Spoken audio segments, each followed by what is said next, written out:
Leading off, Dansby Swanson gets into one deep to right field. Wilyer Abreu back to the track, near the wall, leaps, and makes an unbelievable play. Hello, everybody, and welcome back to another episode of the Bobby Valentine Sports Show. I am your host, Frank Rampin. Let's dive into another week of the MLB season. So, a little bit of a hiatus here on the Bobby Valentine Sports Show, but that's just because I'm graduating college, just trying to get all my stuff ready to go. But we'll be back every single week now for the rest of the season. So, full month of the MLB season in the books now. Started on March 28th. Today is May 1st. So over a month into the season, April is gone. And what a month it has been. Some surprising good starts, some surprising bad starts for some teams. We'll break it all down for you. But let's start how we always do with our play of the week. So this one's going to take us out to Detroit.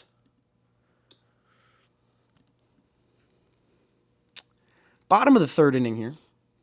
Parker Meadows at the dish. Seth Lugo on the bump for the Royals, Kansas City. 1-0 Royals here. 2-2 count to Parker Meadows. Meadows is going to lift one high and deep in the air to right field. Runner leads off of first. Going back, Adam Frazier leaps at the wall and brings it back.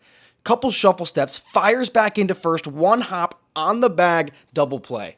What a turn from Adam Frazier. Leaps at the wall, times it just perfect. Elbow above the yellow line, brings back the homer. What an athletic play from Adam Frazier. I mean, Adam Frazier, utility player, played a lot of second base in his career. That's his primary position. I mean, not really an outfielder, making an unbelievable play to rob a homer from Parker Meadows. Great play from him out in the outfield at Comerica. So now, from the play of the week to the game of the week now. And I mean, I've been a little bit slacking. 2 game of the weeks this week. First one, this past Sunday Night Baseball. Cubs at Red Sox at Fenway, 2 of the most historic franchises in baseball meeting at a historic venue in Fenway Park, oldest in all baseball. Connor Wong in the bottom of the first inning grounds one back up the middle. RBI single opens up the scoring for the Sox in the first. Good piece of hitting there on the slider, working away. Just pounds that one back up the middle, right back where it came from. And I always love to watch the interviews that they do with the players in the field on Sunday night. This week was Tyler O'Neill. Had him out there in left. And Tanner Houck, who had an unbelievable week of pitching, or month of pitching, honestly, in the month of April, along with the entire Red Sox staff. He was out there, struck out the side. So didn't have too much to hear from Tyler O'Neill. Connor Wong steps up again, bottom of the third, his second at bat, chops one down the third to Morel, but it hits the bag. A little bit of luck there for Wong and the Sox, allowing the run from third to score. That's Rafi Devers. Would have been an easy play from Chris Morel at third, but it hits the bag. So 2-0 Sox after 3. Jump ahead now to the top of the 5th inning. Leading off, Dansby Swanson gets into one deep to right field. Wilyer Abreu back to the track, near the wall, leaps, and makes an unbelievable play. Huge right field out there at Fenway Park. That's a home run in about 20, probably, of 30 ballparks. But Wilyer runs it down to make the play. And Tanner Houck had an absolutely dominant day. This was following his Maddox performance, where he had a complete game shutout in 94 pitches. 6 2/3, 4 hits, 1 earned run, no walks, 9 strikeouts in this game. But where we sit, still 2-0 in favor of the Red Sox. Let's move into the bottom of the 7th inning here for the Sox. Jarren Duran at the dish. Runners on second and third, 2 away. Bottom of the 6th. Lines one out towards Triple's alley, out to the triangle over there. And Jarren Duran, as soon as he sees that one get into the triangle, he's busting it for 3. Stand-up triple, 2 RBIs, 4-0 Sox. Headed into the 7th. So Houck's still out there going into the 7th inning. Had an unbelievable start to his year.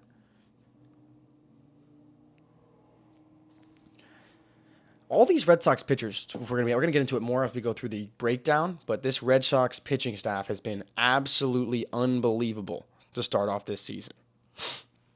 So Houck finally works himself into a little bit of trouble here in the top of the 7th inning. First and second, 2 away. Matt Mervis at the dish.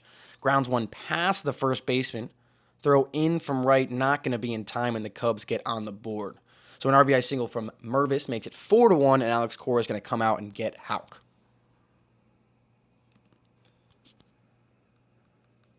So now top of the 8th inning, Mike Talkman at the dish. Runners on first and second, nobody out. 2-1 count from the reliever, Chris Martin.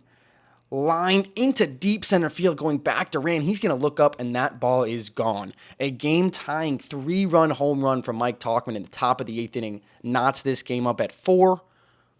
Huge swing from him. So now we're going to go to the bottom of the 9th inning. Jarren Duran's going to move up to third base with just one away for Tyler O'Neill. 2-2 count. Jam job, pop fly into shallow left. Dansby running out, trying to make a crazy over-the-shoulder catch, and it just hits off the heel of his glove. That's going to allow Duran to score. Sox walk it off 5-4 on Sunday Night Baseball. Two teams that have been playing very well, the Sox and the Cubs, throughout this first month of the season. Sox walked that one off to take the series. So now, a little bit of a quick second game of the week here. Braves at Mariners just the other night, Monday night. Pitchers duel between Bryce Miller and Max Fried.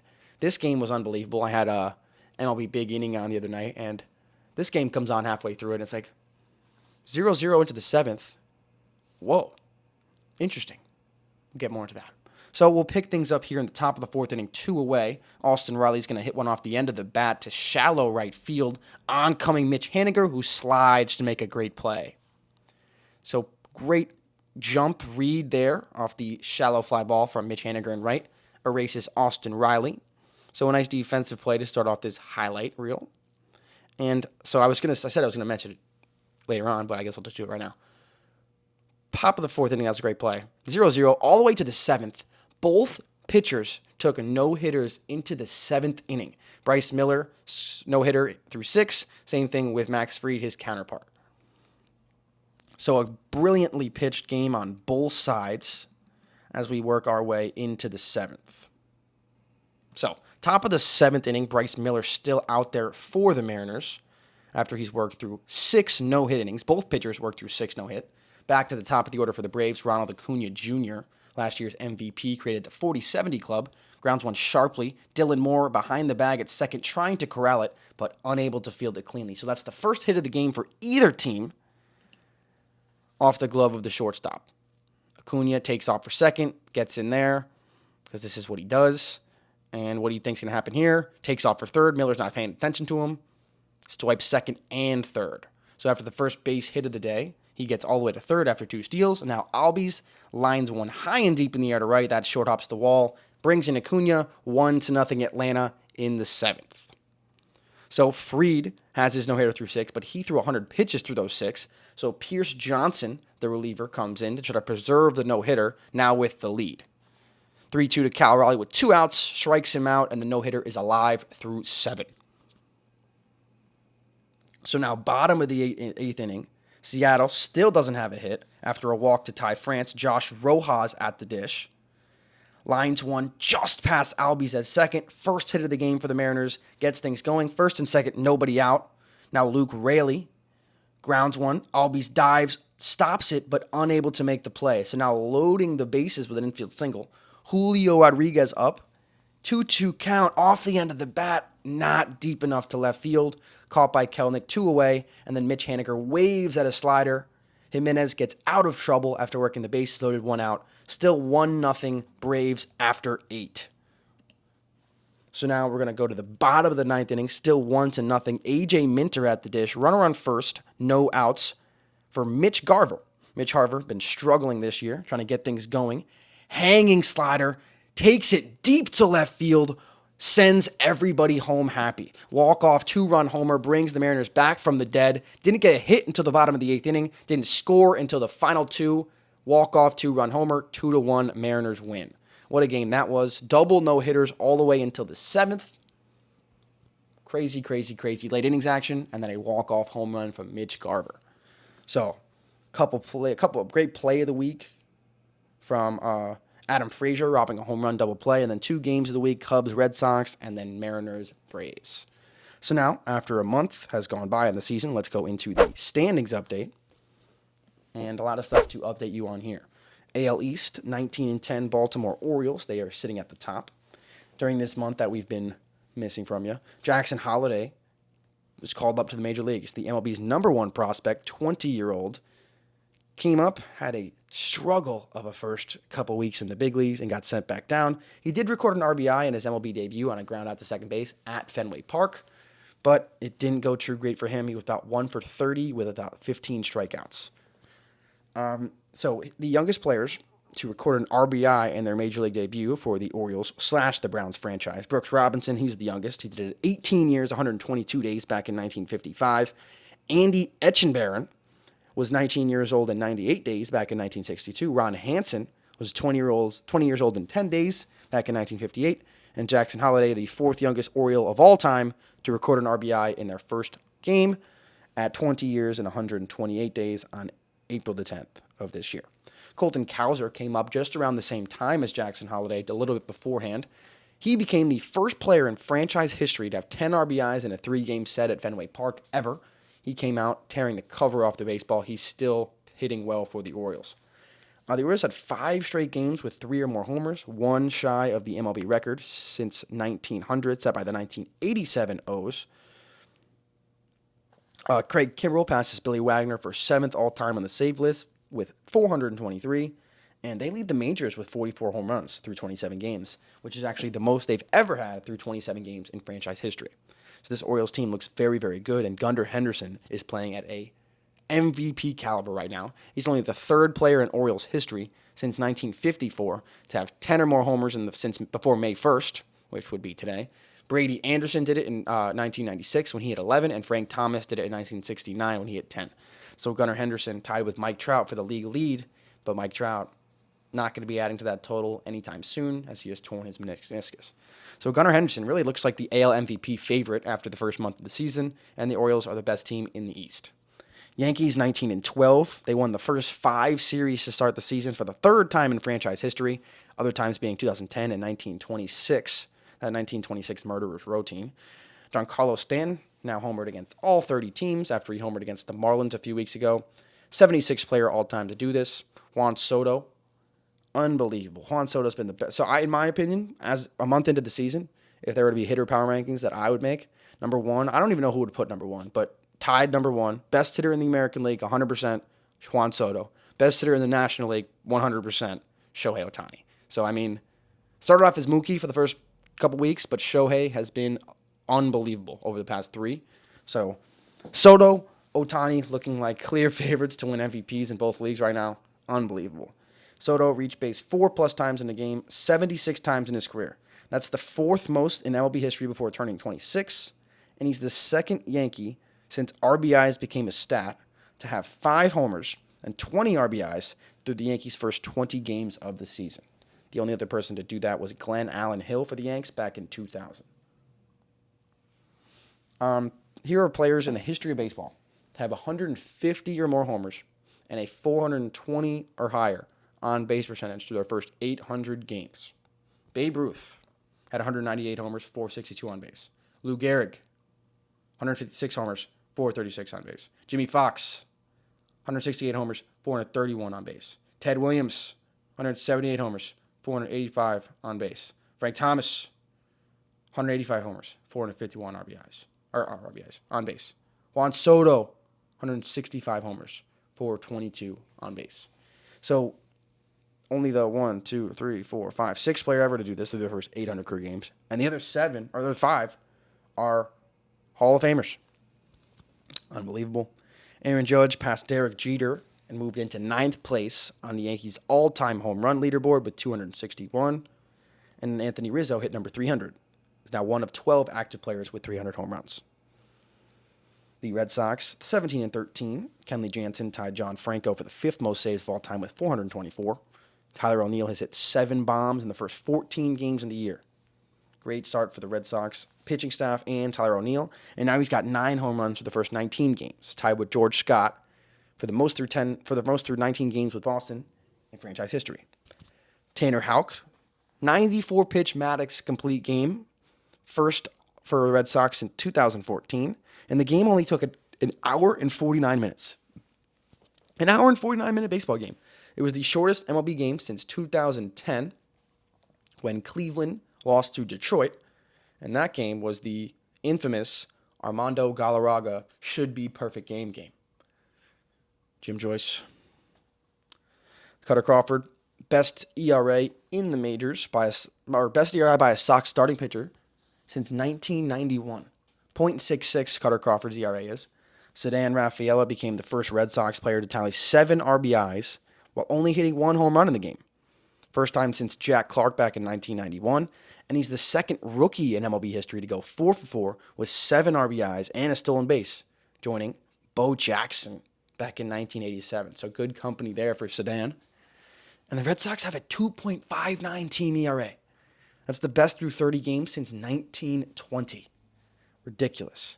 The Blue Jays sit at 15 and 16, 1 game under 500. Chris Bassett, 2-0 in 4 career starts against the Yankees with a 1 ERA, 31 Ks, and a .89 WHIP. So my guy Chris from the boys, back in 2020, 21, dealing against the Yanks. They've been the definition of really mediocre so far, just hovering around 500. And the Rays, 14 and 17. Not so good so far. Walked off the Angels, though, in 13 innings, which was the longest game of the year, and also tied for the longest game for the Rays under the new extra inning rules.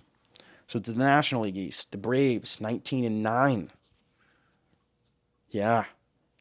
Acuna hit his first homer of the year last week, snapping a 79 at-bat stretch without one.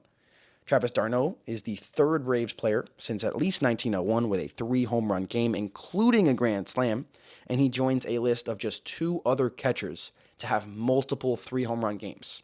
So a total of 3 players in the history of baseball, 3 catchers in the history of baseball, have had multiple 3-home-run games. One of them, Johnny Bench, who's probably the greatest hitting catcher ever. Maybe him and Mike Piazza, you could argue that about. Gary Carter, another Hall of Famer, and Travis d'Arnaud. So that's pretty elite company for the Braves' backup catcher, who's been having to play the starter role ever since Sean Murphy went down on opening day, but he's been great. Marcelo Zuna joined Christian Yelich back in 2019 as the only players in MLB to have 9 or more homers and 25 or more RBIs in their team's first 20 games. Since 2010, Ronald Acuna Jr. passes Rafael Furcal for the most steals as a Braves player since the team moved to Atlanta back in 1966. He got his 190th stolen base. Max Fried has now thrown 3 career Maddoxes without allowing a walk. That's tied for the 3rd most since pitch tracking began back in 1988. So it's only fitting that he's on the Braves too, right? And the Braves are the last team in the MLB to not lose back-to-back games. The last team to do this through the first 26 games of a season was the 2018 Diamondbacks, which was 6 years ago. Phillies, 20 and 11. They're the first team to 20 wins, but they're not even in first in their division because they have 11 losses. Pretty interesting. Ranger Suarez joins Cole Hamels and Cliff Lee as the only Phillies lefties to throw multiple shutouts at Citizens Bank Park. He also joins Cole Hamels and Cliff Lee, joins Cliff Lee in the ranks of longest scoreless innings in Phillies history. 32 innings is tied for 5th with him. 14 and 8 through their first 22, which is the second time since 2011 for the Phils, so a great start for them. Trey Turner finally got caught stealing. 41 consecutive times that he hadn't stole a base without being caught. The 3rd longest streak of all time finally comes to an end. And Bryce Harper homered in his first game back since the birth of his 3rd child, and this is the 2nd time that he's done that. He also homered in the first game back in 2019 after the birth of his first child. So Bryce Harper's got that dad power. Kyle Schwarber, 2nd fastest to 100 homers in Phillies history behind Ryan Howard. And they're the first team to 20 wins. The Mets have turned their season around after an 0-5 start. They sit at 15 and 14 now. Edwin Diaz joins John Franco, Armando Benitez, Jeurys Familia, Jesse Orosco, and Billy Wagner to have 100 or more saves for the Mets. And Starling Marte just becomes the 34th player in MLB history to have 150 or more home runs and 300 or more stolen bases. Pete Alonso, the 4th fastest player ever to 200 home runs. 710 games. That's only behind Ryan Howard, Aaron Judge, and Ralph Kiner. So pretty elite company for Pete Alonso, 4th fastest ever to 200. To round out the East here, the National League, the Nationals, 14 and 15, Joey Gallo, only player in MLB history to have 200 career home runs and a career batting average below 200, hitting 197 for his career, over 200 career home runs. Only player of all time. Mitchell Parker, the rookie pitcher, 5th starter in MLB history since 1901 to have 12 or more Ks and no walks in his first 2 career games. Pretty impressive stuff from Parker. And I think this was Sunday or maybe Saturday. They were losing 7-0 to the Marlins. 7-0. They ended up coming back and winning the game 12-9.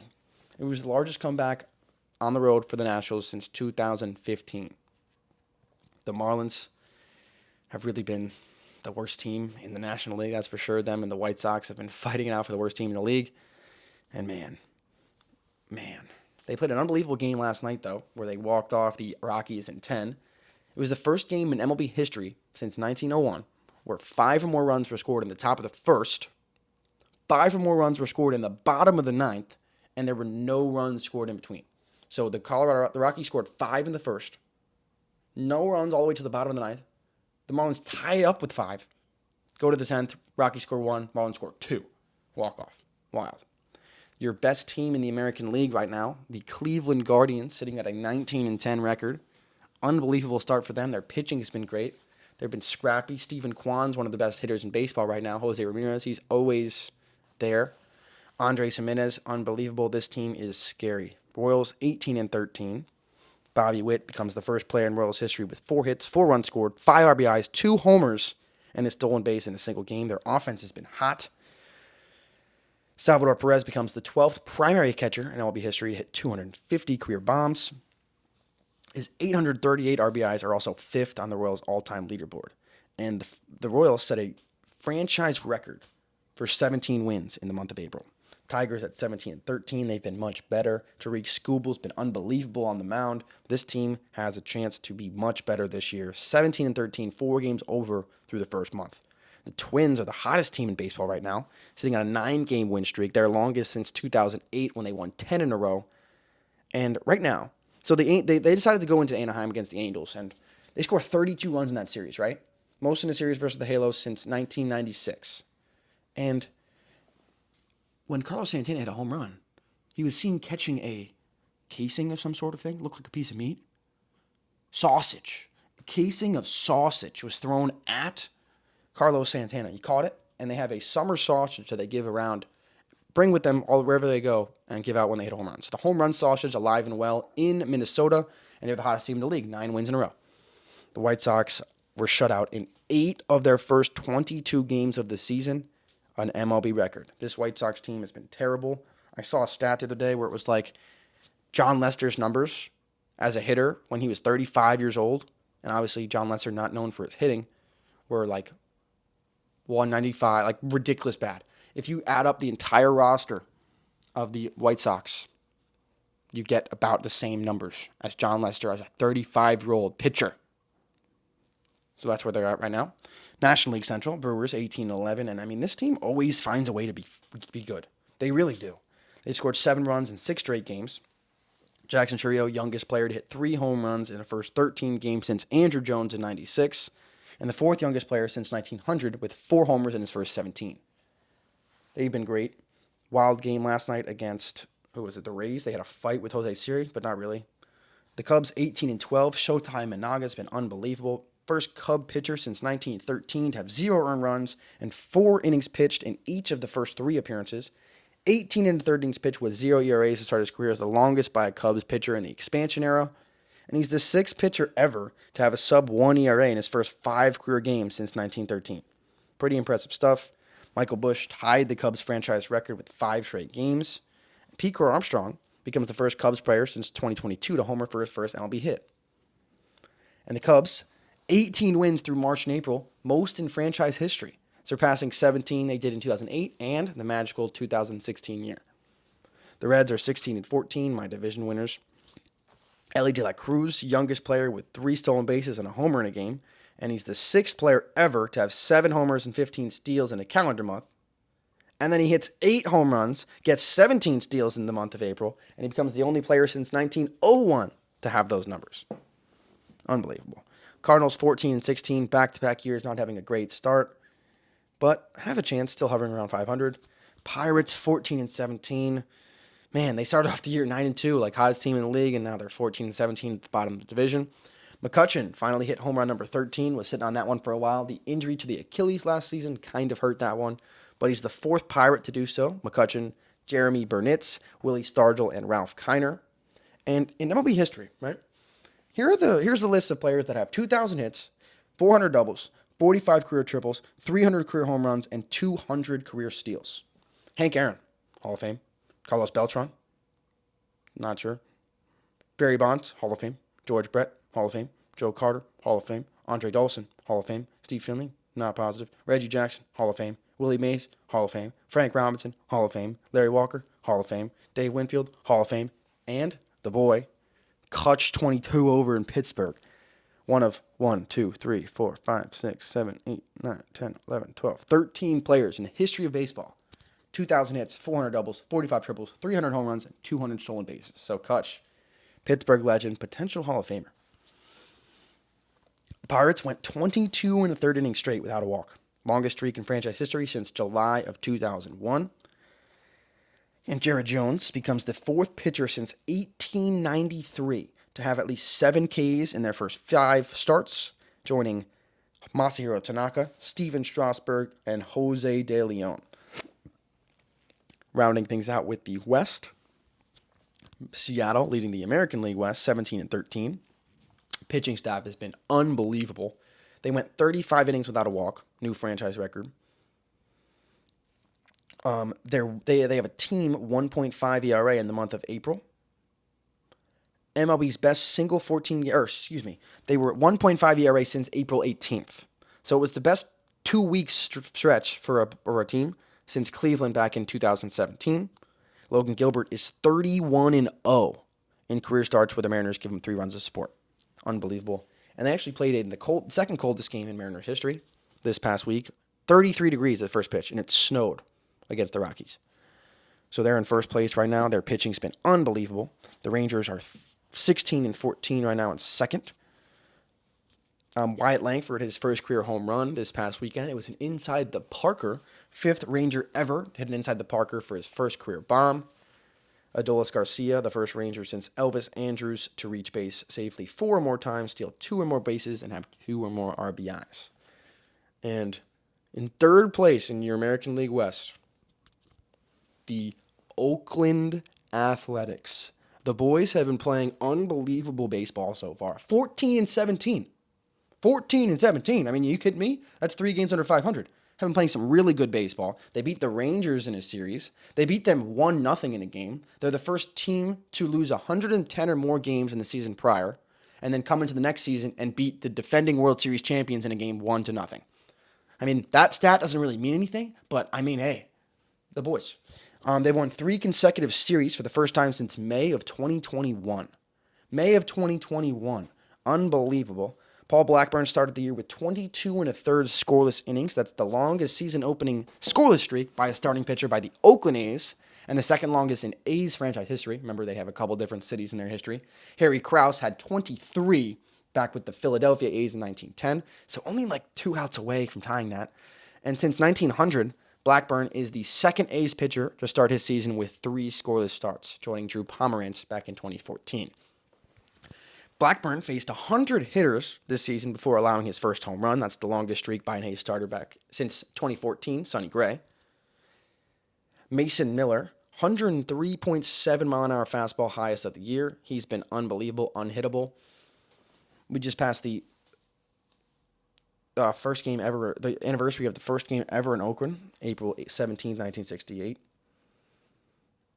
The A's homered in 10 straight games, longest streak by Oakland in the last 3 seasons, and over 50% of the runs scored by the A's this year have been via the home run. By far, that's the highest in the majors. 3 wins this year for the A's have come after they were trailing through 8. That's the most in the major leagues, and they only had 1 of those all of last year. And the A's, it took them 30 games this year to get 13 wins. 30 games to get 13 wins. I mean, that's not great. A little bit sub 500 pace, but that's not terrible. Last year, guess how many games it took them to get to 13 wins? 63. 63 games last year to get to 13 wins. Only took them 30 this year. That's miles of improvement, and I am all here for it. 10 straight games with 2 or more strikeouts for Mason Miller. That is a new A's record for a reliever, and nobody can hit him. Nobody can hit him. He's thrown 102, 103 miles an hour with absolute crazy rise on it. I don't think I've ever seen a fastball from anybody move as much as Mason Miller's does up and to the right. Like his ride on his fastball is ridiculous. Nobody can hit it. And then he throws an 89 mile an hour slider that just like if you're gearing up for 103, I don't know how you hit that. He's been off the charts. Struck out Volpe, Soto, and Judge back to back to back in 2 different games against the Yankees. I believe he's 9 for 9 on saves. The Angels are 11 and 19.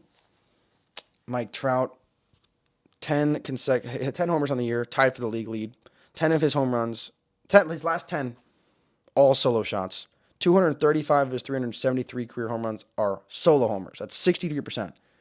It's ridiculous. And yesterday, the news was announced. Torn meniscus for Mike Trout. So another season where he doesn't play 120 games. He's been hurt now in every single year since 2018. And it's just absolutely brutal to watch. His interview yesterday, he was on the verge of tears explaining it. And man, you just have to feel for the guy. One of the greatest players we've ever seen in this game. There's no debate about it. I saw a stat yesterday where it's like his average is higher right now than Barry Bonds. On base is higher than Ricky Henderson. It's like this whole thing.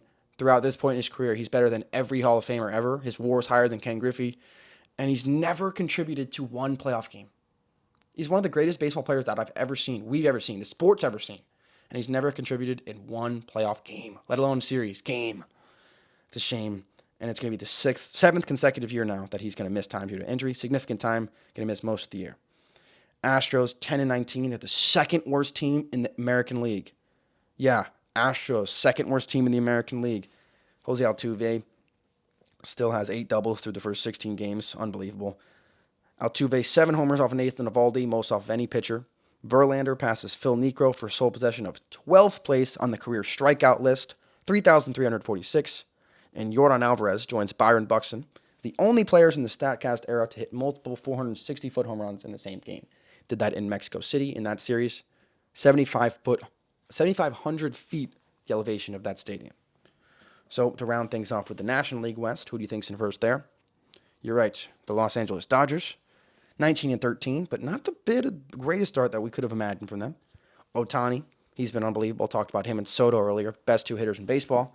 Ohtani passes Hideki Matsui for the most home runs hit by a Japanese-born player with 176, and Shohei passed him.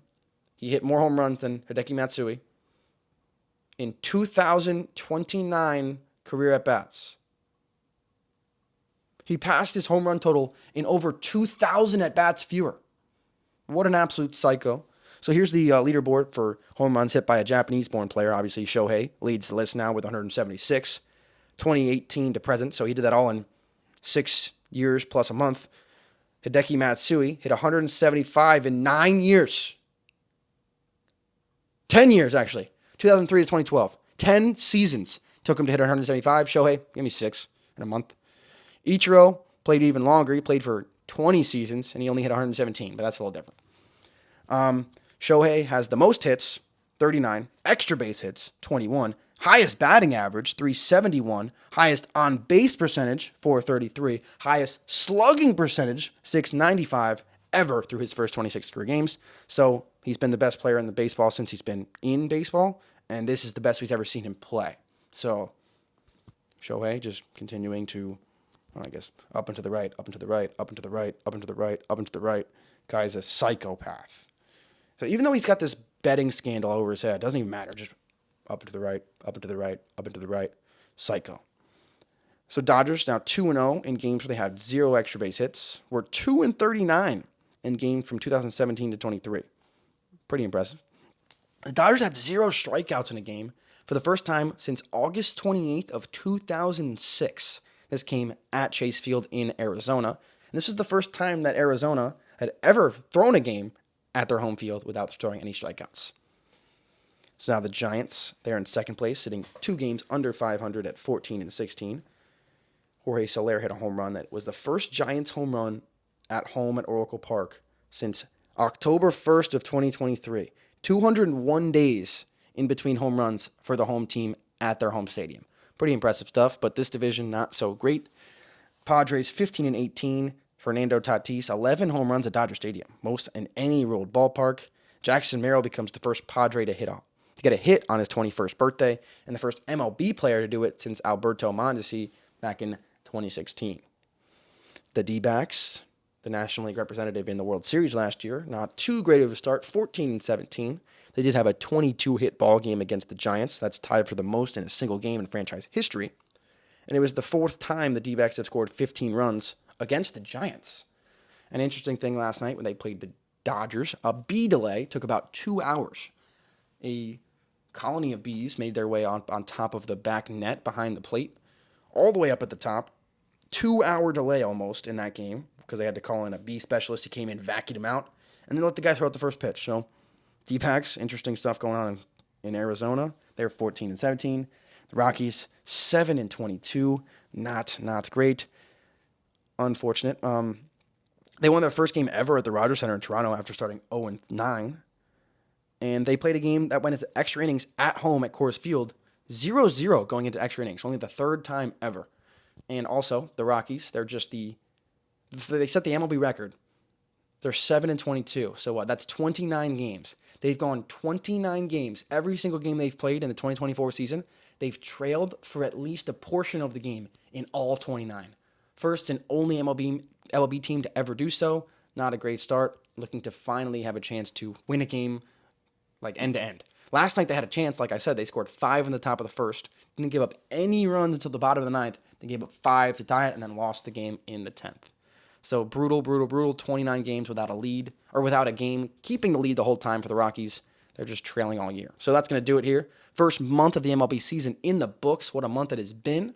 We'll be back every week with you. Thanks for tuning into this one. Make sure you follow us on Instagram, TikTok, Twitter, all that good stuff at the Bobby Valentine Sports Show. And if you have any questions about the Bobby Valentine Sports Academy, at bvacademy.com. Birthday parties, lessons, all that good stuff. So until next time, have a good one. Peace out.